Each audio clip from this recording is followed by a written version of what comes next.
Kon emasmidi?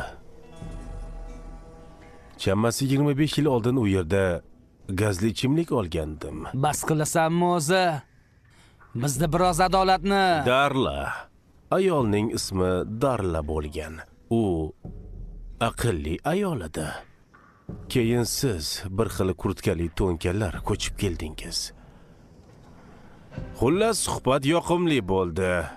Lekin ruxsat bersangiz, ishimga qaytsam. Eng so'nggi tarjima filmlar makoni. Nima, eshitmayapsanmi? Unda qaytaraman. Men ishimga qaytmoqchiman dedim.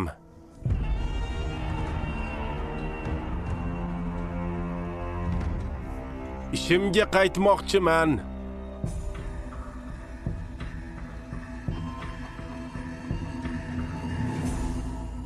La'nat. Mostbet orqali pullaringizni ishonchli ko'paytiring. Hoziroq ro'yxatdan o'ting va 3 million so'm bonusga ega bo'ling. Xo'sh, sen. Salom, ma'zur tutasiz. Bezovta qildim, uzr. Umid qilamanki, men va do'stim o'rtasidagi muammoni hal qilib bera olasiz. Biz yomon odam bo'lgan otamni qidiryapmiz. Yo'lda esa ovqat va anjomlarga muhtoj bo'ldik. A rejasi sizni tinch qo'yish edi, lekin urinib ko'rdik. Natijada ochlikdan o'layozdik. B rejasi esa bu uni g'oyasi edi. Meni sizga topshirib, sayfingizni ochish va menga qo'yilgan katta mukofotni olish edi. Otsangchi.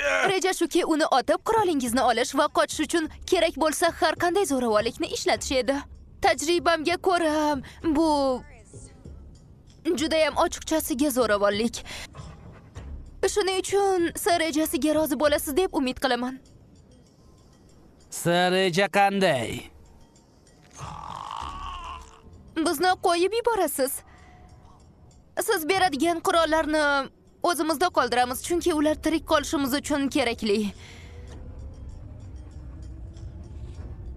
Agar iltimos desamchi? Qizni kim o'ldirsa, it o'shaniki. Ha, mayli.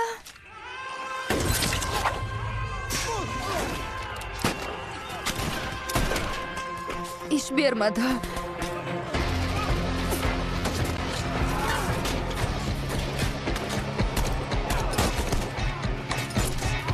Voy, yaramas.